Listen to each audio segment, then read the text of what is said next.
Sango Ndele est aujourd'hui l'un des entrepreneurs les plus emblématiques d'Afrique. Sa réussite est d'autant plus impressionnante qu'elle est née d'une volonté de transformer un secteur souvent délaissé qui est l'agriculture, mais plus pour longtemps et plus maintenant aussi. Alors que beaucoup de jeunes diplômés africains rêvent de carrière dans la finance ou la technologie, lui, il choisit un chemin différent. Issu d'une famille ghanéenne, il a grandi avec la conscience des défis auxquels son continent fait face, notamment dans le domaine agricole. Plutôt que de fuir cette réalité, il décide de la confronter en investissant dans des projets agricoles durables.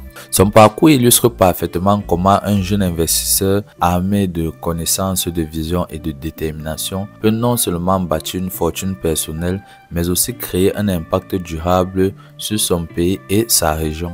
Dans cette vidéo, nous allons plonger dans son enfance, sa formation, ses premières expériences en investissement et surtout comment il a fait de l'agriculture durable une véritable entreprise prospère, générant à la fois richesse et développement pour des milliers de personnes. C'est parti. Envie de réussir dans l'agriculture? Découvrez notre formation pour débutants en 3 modules. Module 1, choisissez la culture idéale. Module 2, créer un business plan solide. Module 3, maîtriser la récolte et la distribution. Et en bonus, nous vous offrons 10 fiches techniques sur les cultures les plus rentables en Afrique. Alors ça vous tente? Cliquez sur le lien maintenant pour commencer votre aventure agricole. Sango Ndele est né au Ghana dans une famille qui a toujours valorisé l'éducation et le travail. Très tôt, il a montré un intérêt marqué pour les affaires et l'entrepreneuriat. Ses parents, conscients du potentiel de leur fils, l'ont encouragé à poursuivre ses études d'excellence. Après avoir brillamment réussi ses examens secondaires, Sango a obtenu une bourse pour aller étudier aux États-Unis. Il a intégré l'université de Harvard, l'une des plus prestigieuses au monde. C'est là qu'il a affûté ses compétences en économie, finance et gestion. Mais au-delà des savoirs académiques, ce qui a marqué son passage à Harvard, c'est son contact avec une communauté mondiale d'étudiants et de professionnels. Et surtout, la prise de conscience de la responsabilité qu'il portait en tant qu'Africain. Durant ses années universitaires, il a souvent réfléchi à comment utiliser ses talents pour avoir un impact réel en Afrique. Il savait que la croissance du continent passait par l'innovation, mais aussi par la valorisation des secteurs longtemps ignorés. Après Harvard, Sango aurait pu facilement rejoindre une grande banque d'investissement à New York ou à Londres, mais il a préféré rentrer. Ce retour au Ghana fut un choc. Il a découvert que malgré les ressources naturelles, l'Afrique souffrait de graves problèmes d'infrastructure, de pauvreté rurale et d'un manque d'investissement dans des secteurs clés comme l'agriculture. Il a constaté que des millions de fermiers travaillaient dans des conditions précaires, sans accès aux technologies modernes ni au financement nécessaire pour augmenter leur productivité. Ce constat a été pour lui un déclencheur. Au lieu de voir l'agriculture comme un secteur dépassé ou peu rentable, il y a une opportunité incroyable d'allier business et impact social pour créer une vraie valeur pour les populations locales.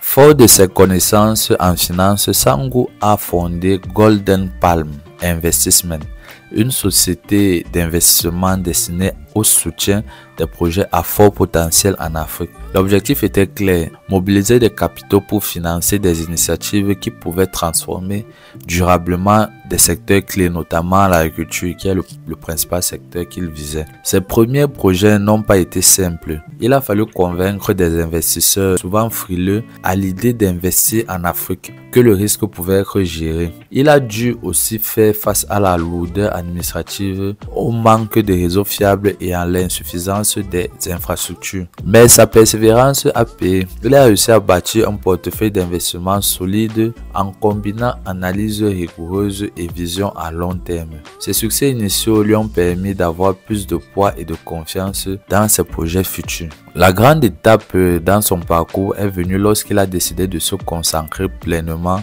sur l'agriculture durable. Il a compris que pour vraiment faire la différence, il fallait innover sur les pratiques agricoles, introduire des technologies modernes et créer un modèle économique viable.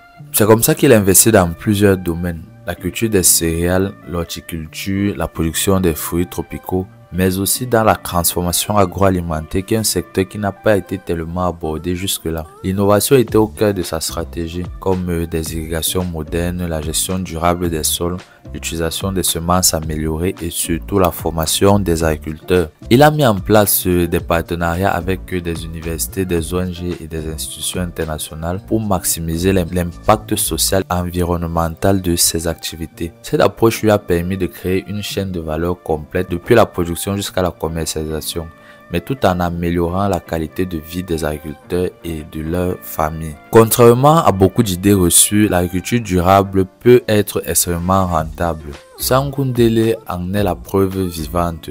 En optimisant les ressources, en réduisant les pertes et en valorisant les produits sur les marchés locaux et internationaux, son entreprise génère des profits importants. Mais ces bénéfices ne sont pas uniquement personnels. Une part significative est réinvestie dans le développement des communautés rurales à travers la construction des écoles, l'accès à l'eau potable, la formation professionnelle. Ce cercle vertueux est un environnement favorable à la croissance durable. Par ailleurs, son modèle économique a su attirer des investisseurs sensibles aux critères environnementaux, sociaux et de gouvernance, ce qui lui a permis d'accéder à des fonds plus importants. Grâce à son travail, M. Sangundele est rapidement devenu une figure reconnue sur la scène internationale. Il a été invité à plusieurs forums, y compris des conférences de l'ONU, des TED Talks. Je ne sais pas si tu connais, il y a la vidéo qui tourne beaucoup sur YouTube.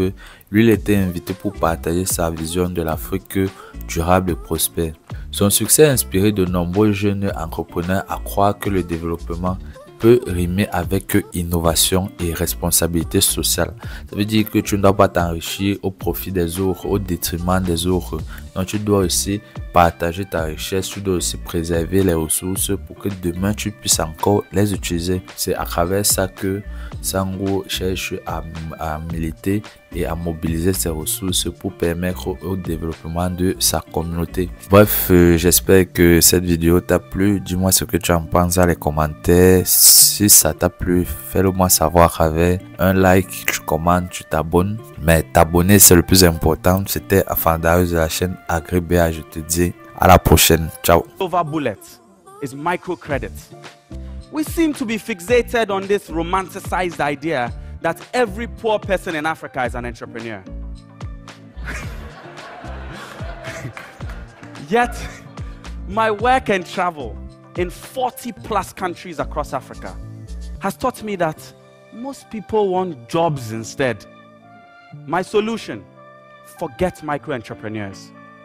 Let's invest in building Pan-African titans like Sudanese businessman Mo Ibrahim. Mo took a contrarian bet on Africa when he founded Celtel International in '98 and built it into a mobile cellular provider.